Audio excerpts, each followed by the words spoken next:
As an arriving storm stirs Main Street, you're about to witness one of Bozeman's growing challenges, one in which each of us can make an immediate difference.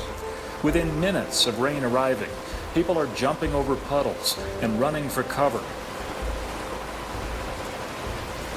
Unable to soak into hard surfaces, rain is flowing off everything to drains and into a system of underground pipes.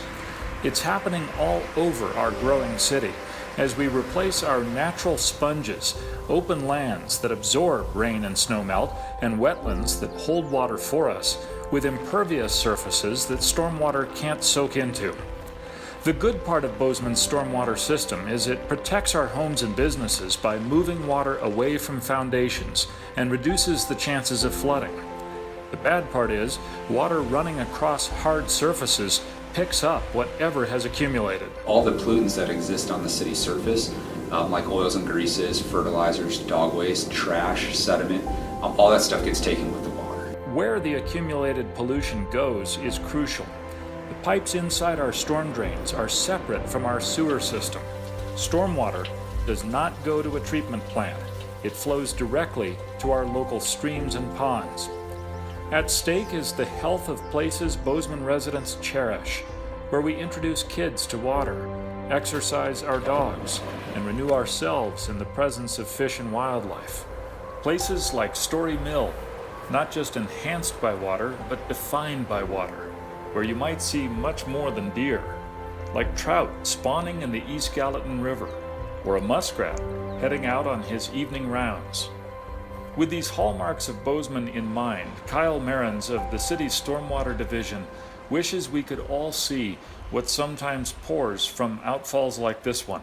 A black sludge coming out of the pipe.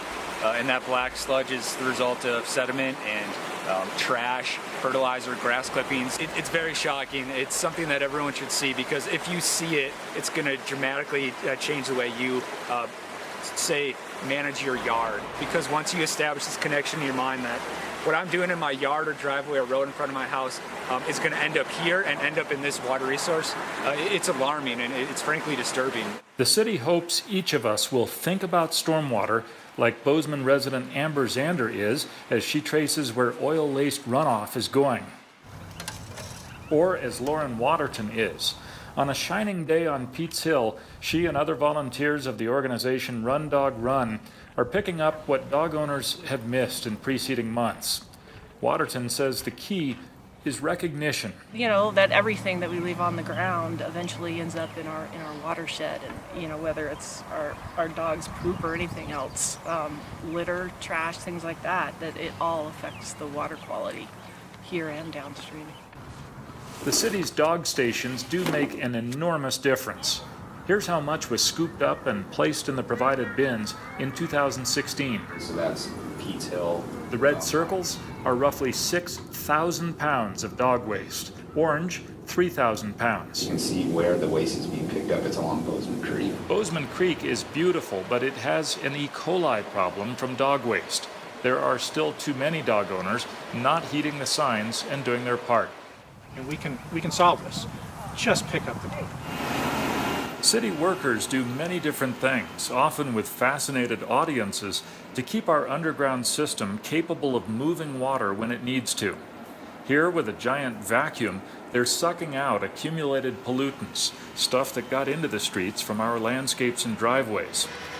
Now they're easing a remote control camera into the manhole, guiding it into clay pipes that are up to 90 years old. This is how they identify sections of pipe that are cracking so badly they could fail. You can get to something before it turns into a disaster. So the markings you see in your neighborhood are where they go in and replace, say, 20 feet of pipe to avoid water getting out and creating a sinkhole, which would be dangerous and require much greater expense. Each fall, we see the massive leaf pickup operation when crews clear up to 1,000 tons of leaves.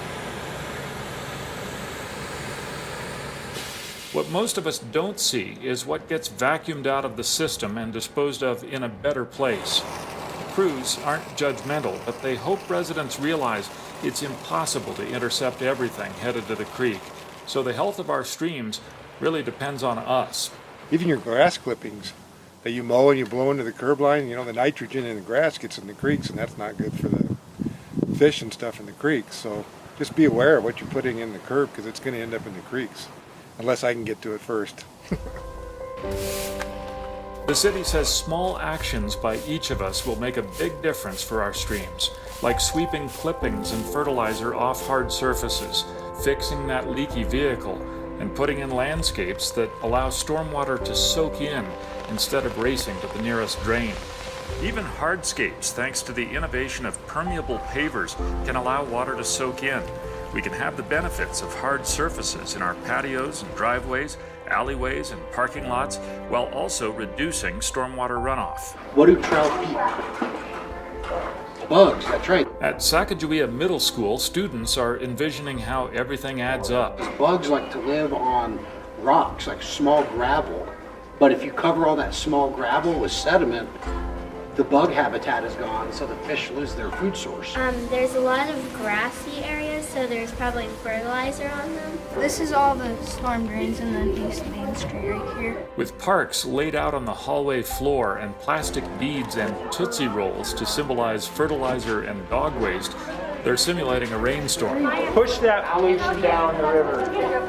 This is not getting treated. The cumulative effects of that, shown really well in today's lesson by bringing, the park pollutants all together. It's things that when I was growing up in Wisconsin, we didn't talk about. It's hopeful, he says, thinking that one of these kids may be a future city engineer or mayor of Bozeman. In the meantime, the city asks that we all stay tuned, because it plans to keep talking about how each of us can help reduce the impact stormwater is having on our local streams.